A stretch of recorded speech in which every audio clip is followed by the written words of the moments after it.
So we are going to be starting shortly, and I wanted to thank everybody for being here.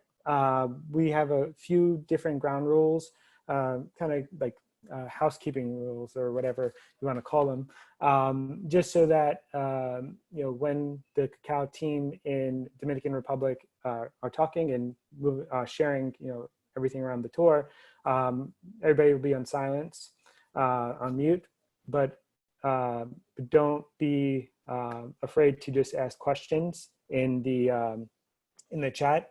We'll engage like that, and then we'll go through the tour, and then Damion and I from the Kahkow USA team will be doing a chocolate tasting afterwards. So we hope you stick around for that as well. So I believe we are almost ready. Daisy, whenever you're ready, you could just let us know, and we could do some introductions and begin.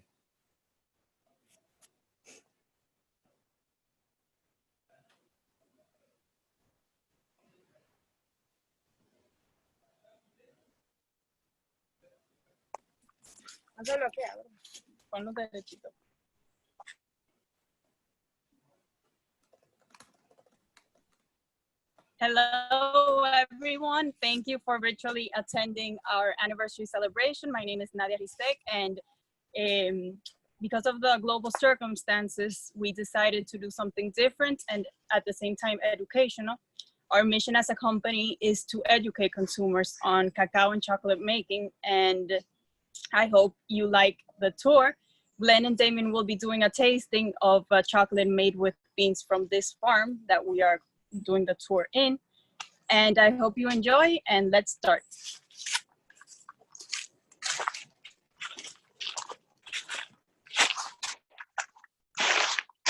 So we are now walking through La Esmeralda, one of the very first plantations of the Rizek family, right in the heartland of the Dominican cacao producing province, which is Duarte province. We are coming up now to another set of our team members who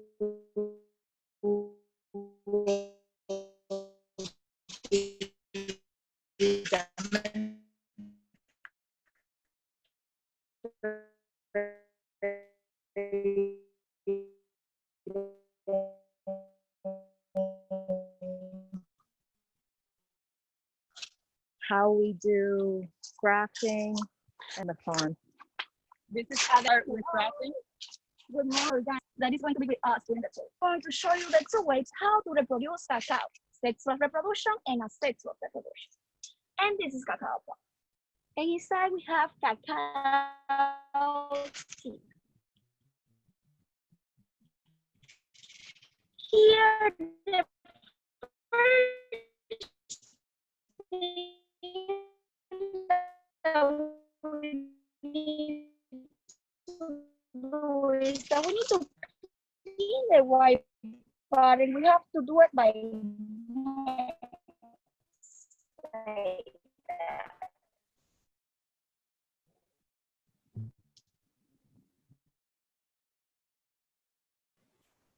So it seems, Daisy, it seems like the audio is going in and out with a bad connection for all of you out in the DR. It's getting choppy. After we clean all the white part, we have to put in a humidity surface for 5 days.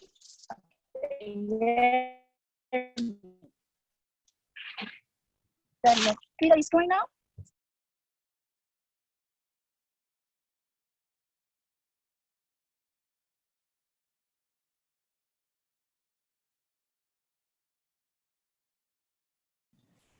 Can you hear us now?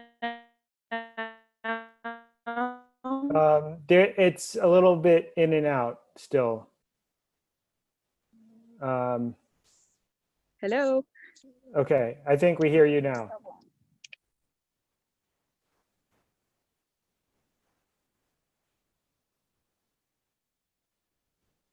Okay.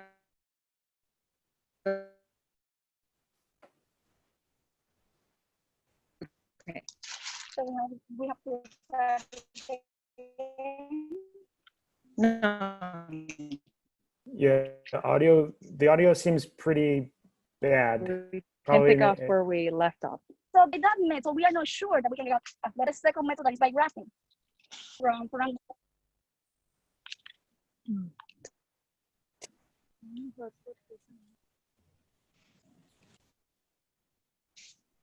yeah, it seems like the Wi-Fi is not working too well. Okay, let me know if you hear us better. We can hear you clearly, like that's a clear, but we just don't see what's going on. Okay, now? Yes. Better?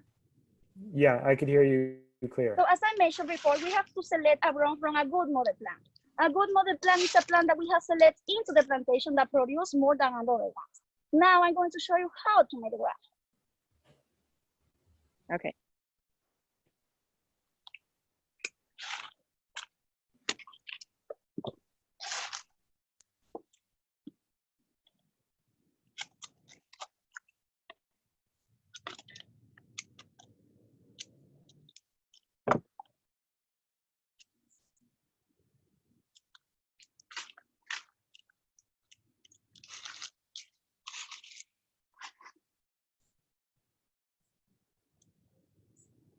Yeah, so Adelaida is showing, I see someone asking, Adelaida is showing how we do one of the types of graphs that exists. We have to select that part now.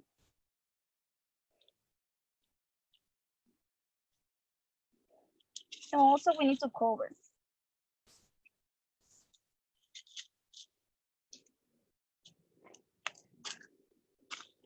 Then we have to take off the plastic because the little worms are going to be growing. In around 1 month and a half, this is the result that we can have. Can you see the fusion here? That it grows together. So here you can kind of see where the graft was made. This is an older plant after it's been grafted. By the normal way, by seed, we can have cacao in around 3 years, maybe 3 years and a half. But by grafting, in only 1 year and a half, we can have cacao. That's why grafting is better for us.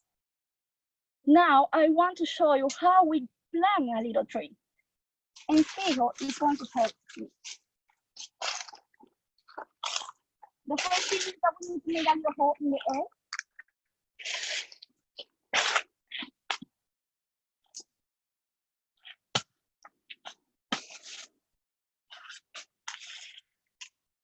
We have to take off the plastic.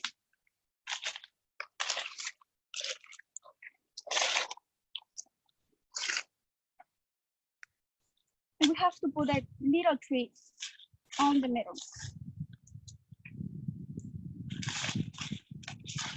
That tree was made by Steve. And around 3 years and a half, we can have cacao by that little tree.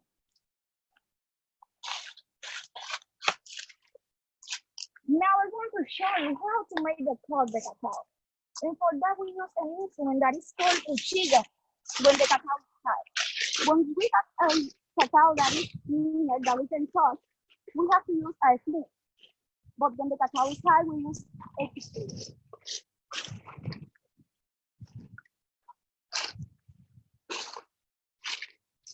When we are making the cut, we have to be exactly because we cannot damage the tree. We are going to count 1, 2, and 3, and Jose Nunez is going to be the cut. 1, 2, 3.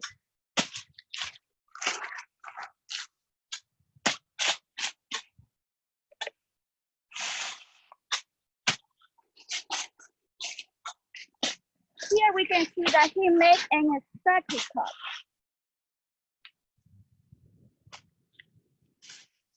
Also here, the leaves on the floor work like a bivette, because when we have a cacao that is high, it cannot be broken on the floor because of the leaves.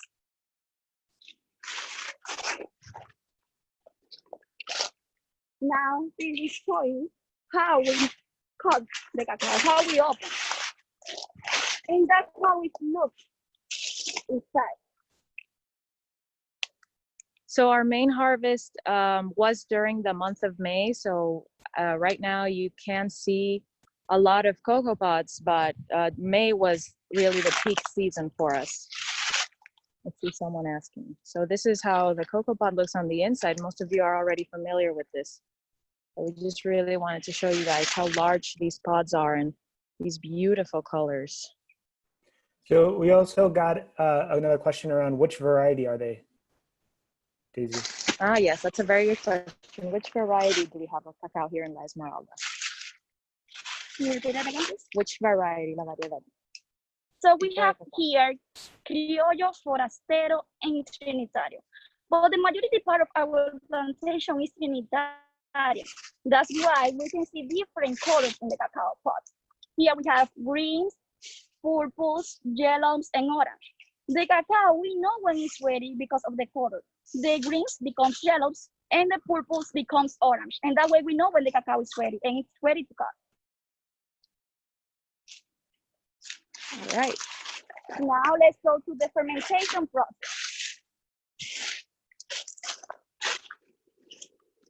All right, so now we'll be heading off to the fermentation area.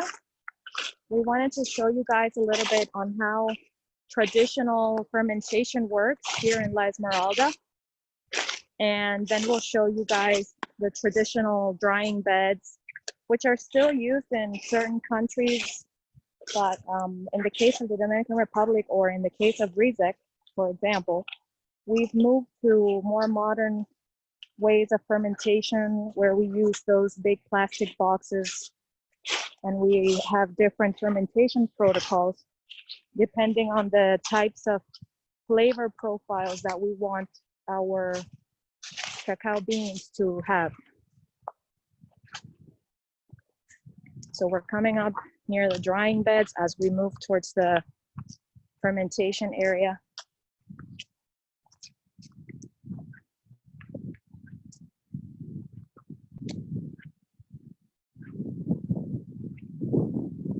You can see some on the left, on the right.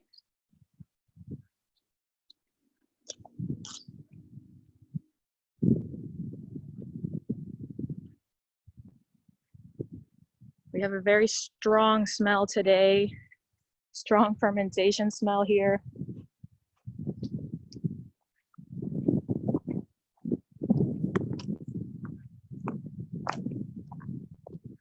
Now moving on to traditional fermentation. So Daisy, we have a question. Do you get your flavor more from fermentation recipes or genetics? In our case, it's a bit of both. We've developed two different collections, actually, of cacao bean profiles. One is the Rizek Historical Collection, which is mostly based on genetics. And then we have the Rizek Essentials Collection, which is different flavor profiles for cacao that's coming from microregions in the Dominican Republic. Well, this is the fermentation process. This is one of the most important processes for we make chocolate. Here we have three different boxes. After we collect the cacao, we have to open, we have to bring the seed from the different boxes. Here we have to spend 5 days. 1 day in the first box, 2 days in the second box, and 2 days more in the third box. Here we can develop different flavors. It smells so strong now, like vinegar and like alcohol. Here we have to respect the exact time. The time is going to depend of the quality that we are going to have at the final product. Here, we eliminate the white part. Also, it's hot now, but that's naturally. We are eliminating the white part. After 5 days that we eliminate the white part, we have to move the beans again into the dryers. Now we are going to see how the beans are drying.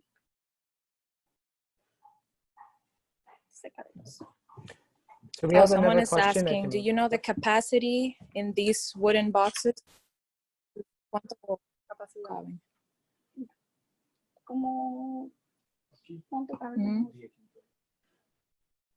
So here we have 10 quintales. I forget the conversion rate. Maybe someone in the chat room can. So 1 quintal is like 100 pounds. I forget my Dominican conversion rates. Okay, so now we're gonna move on to see a little bit of the traditional. They range bound from 400 kilos up to 600 kilo of different sizes, basically, the boxes.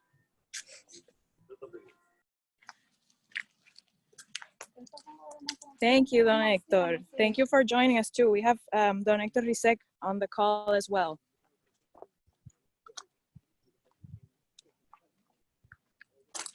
Hello and good morning to all. So those are the traditional dryers. Here we have to spend 5 days exporting directly to the sun. Can you see the little cap that is on the? This little roof. Yes, here we have to open because they have to be exporting directly to the sun. We have the little door in order to cover because the beans, when we have here exporting directly to the sun, cannot be raining. For example, if now it's going to be raining, we have to cover immediately. Also during the night. Here we have to send employers every 1 hour because they have to be moving the beans one side to other side. Into the dryers, we only can eliminate 93% of humidity. We cannot eliminate 100%.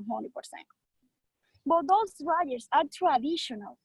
We only use it when we are full of cacao, like now that we are in the high season. We have new ones that are easier to use. Let's see the new ones.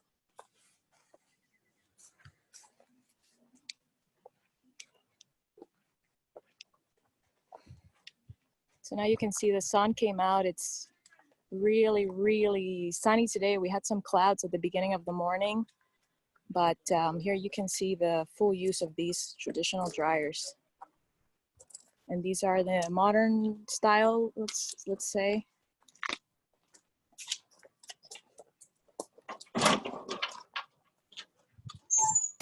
So this is the new one that we don't need to close and open because of the material.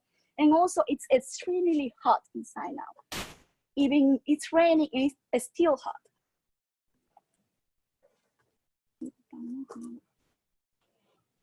Those beans have been here only 3 days. So these have been here for 3 days, and how many more days do you think? Because they still feel kind of wet, right? 2 days more. It's wet yet. Look, the beans, it's purple inside. That color has to change to brown.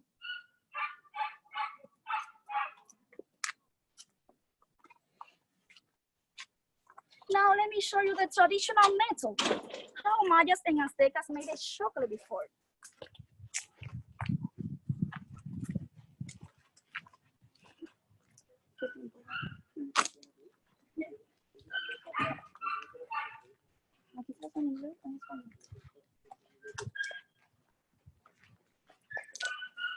So now we're moving on to the traditional chocolate making method.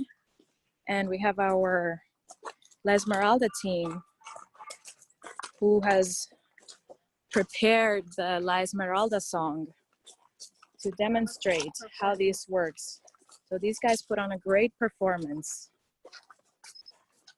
Let's see if, yeah, you can get some nice lights here.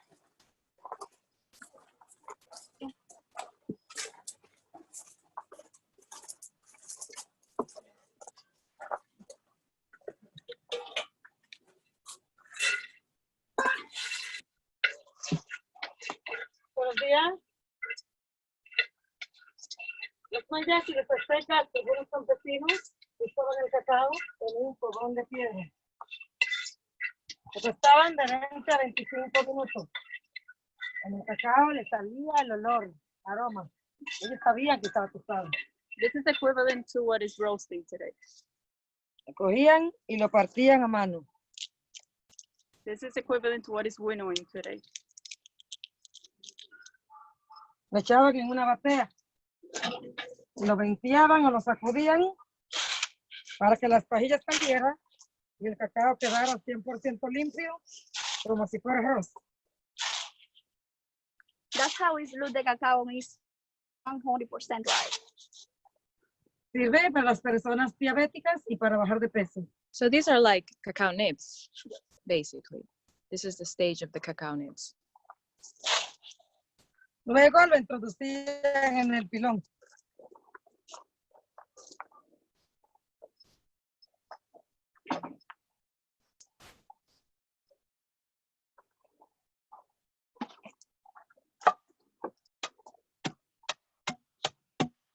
Cuando Hernán Cortés llegó a México, él decía que el chocolate se le pone azúcar, tiene mejor sabor.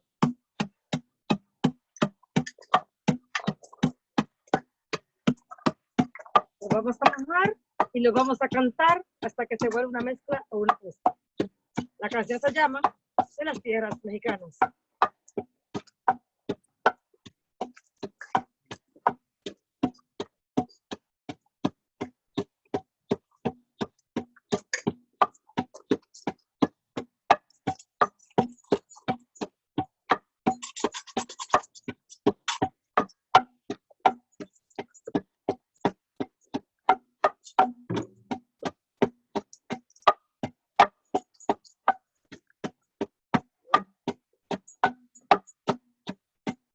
De las tierras mexicanas, pero paga la cosecha.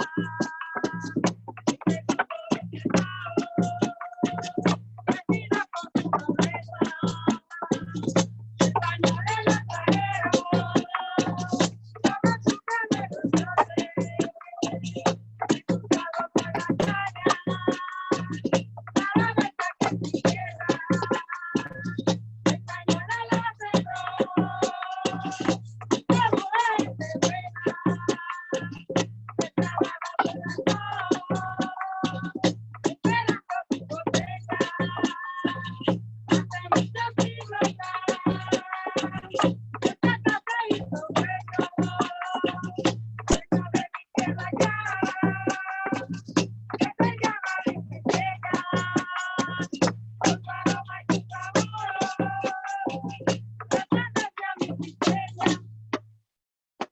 Woo!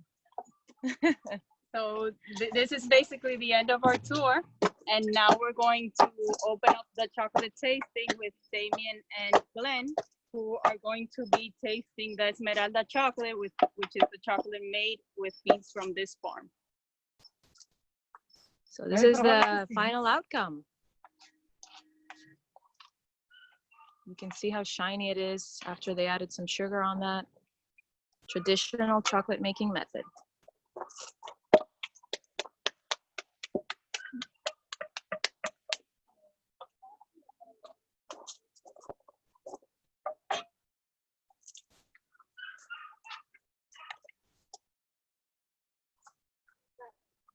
That's nice.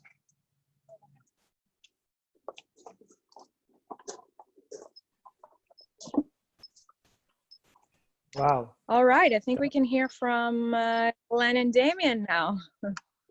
Yeah, I mean, thank you so much, everybody. That was just, I'll just give you an applause to hear the applause. We appreciate the tour on behalf of everybody. And I think it was Martin that said, we should have all chocolate makers make music when they're making the chocolate. I think it's a really cool experience. Really, really awesome experience. And we thank you so much. Thank you. Bye. Bye. Bye. Thank you. Bye. Yeah.